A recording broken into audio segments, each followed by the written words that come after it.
Bonjour et bienvenue dans cette nouvelle vidéo au cours de laquelle on va parler de l'abandon du domicile conjugal et surtout des pièges à éviter. Alors, tout d'abord, qui dit abandon du domicile conjugal dit mariage. Donc, lorsque vous êtes marié et que votre conjoint ou votre conjointe quitte le domicile conjugal, vous ne pouvez pas tout faire. Le premier piège à éviter, c'est le changement de serrure. On vient de vous quitter, vous êtes fâché, vous êtes en colère, vous êtes triste, vous avez envie de changer les serrures de la maison ou de l'appartement. Vous ne pouvez pas le faire. Quels que soient vos motifs, le domicile conjugal doit être accessible aux deux époux. Tant que le juge ne vous a pas autorisé à vivre séparément de votre époux ou de votre épouse, il doit avoir un libre accès au domicile conjugal. Sachez que cette règle est exactement la même si le domicile conjugal est un bien propre. Si le domicile de la famille, vous l'avez acheté avant le mariage, ou vous l'avez reçu par donation ou succession, ou alors que vous l'avez acheté après le mariage avec vos salaires, et cela implique nécessairement un contrat de mariage sous la séparation de biens, la règle est la même. Oui, c'est votre maison, oui, c'est votre appartement, mais ça reste le domicile de la famille. Ça veut dire que vous ne pouvez pas en empêcher l'accès à votre conjoint ou votre conjointe, même si elle est partie, même si elle a eu tort. Si vous faites ça, vous êtes en faute et vous risquez un divorce au tort partagé, puisque certes, il y a une faute en abandonnant le domicile conjugal, mais il y en a une aussi de votre part en changeant les serrures. Et c'est bien dommage, puisque vous avez pu être un époux exemplaire pendant des années et des décennies, et ça va vous retomber dessus. Le juge, lorsqu'il va décider que vous pouvez vivre séparément l'un de l'autre, va aussi devoir statuer sur qui va pouvoir vivre dans le domicile conjugal. Et là, même si c'est un bien propre, et c'est important de le savoir, ce n'est pas parce que c'est votre maison ou votre appartement que vous allez nécessairement l'obtenir. En général, le juge l'octroie à la personne qui en a le plus besoin.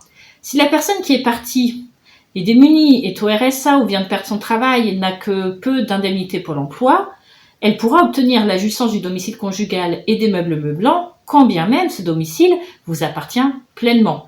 Donc il faut faire très attention et ne surtout pas changer les serrures. Et de toute façon, quand bien même vous changeriez les serrures, cela n'empêchera pas le juge de lui octroyer le domicile s'il le souhaite. Deuxième piège à éviter, c'est l'alimentation du compte commun. On n'arrête pas d'alimenter le compte commun. Pourquoi ? Pour vous protéger, vous également. Puisque sur le compte commun, on a quoi ? On a les dettes communes qui sont prélevées. Ça peut être l'eau, l'électricité, le loyer, mais également les crédits communs. Alors c'est quoi un crédit commun ? C'est soit un crédit qui a été souscrit à deux, soit un crédit qui a été souscrit par un seul des époux, mais pour les besoins de la vie de famille. Par exemple, un crédit pour une voiture, la seule voiture du couple, qui sert à faire les courses, à aller chercher les enfants à l'école, même s'il n'a pas été souscrit par vous-même, vous en serez redevable auprès des organismes de crédit et des banques. Le fait que vous soyez séparés, ils s'en ficheront. Vous êtes mariés, c'est un crédit pour les besoins de la famille, vous en serez redevable également. Ce qui veut dire que si vous n'alimentez plus le compte commun, eh bien la banque ou l'organisme de crédit, il va faire des poursuites judiciaires, mais il va les faire contre qui ? À la fois contre la personne qui a quitté le domicile conjugal, mais également contre vous. Et le fait que vous soyez séparés n'y changera rien. Vous serez également condamné à payer et à rembourser le crédit en cours. Avec cette nuance, attention, dans de nombreux contrats de crédit, lorsque vous ratez une échéance, deux échéances, trois échéances, on peut avoir ce qu'on appelle la déchéance du terme. En droit, la déchéance du terme, ça veut dire que, voilà, peut-être que vous avez payé régulièrement votre crédit pendant 10 ans. Là, il restait 2 000 € à payer, il y avait autant de mensualités à payer, vous en avez raté une, deux. Eh bien, la banque ou l'organisme de crédit est bien fondé à vous demander immédiatement la totalité du reste dû. Donc, on va vous demander là tout de suite les 1 000 ou 2 000 € qui restaient dus et vous devrez les payer. Et si votre compagnon qui est parti est démuni au RSA ou avec des indemnités pour l'emploi qui sont faibles et qui ne peut pas payer, eh bien c'est vous qu'on va venir saisir, c'est votre salaire qu'on va venir saisir. Donc il faut faire très attention à ne pas cesser d'alimenter le compte commun. Dernière chose, si vous arrêtez d'alimenter le compte commun, vous risquez un découvert. De la même manière, au bout d'un moment, le découvert, la banque, quand elle va se fâcher, vous risquez d'être fiché à la Banque de France.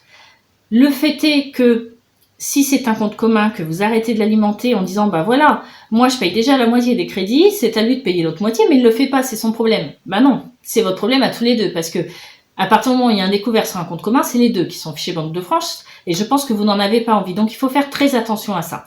C'est aussi pour ça qu'il faut prendre un avocat dans la procédure de divorce si vous décidez de divorcer pour pouvoir régler tous ces comptes de communauté et faire les comptes entre vous de savoir qui a payé quoi et qui va payer quoi à l'avenir, c'est très important.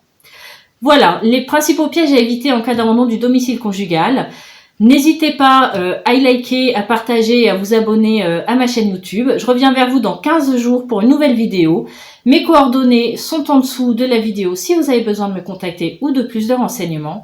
Et je vous dis à bientôt. Merci.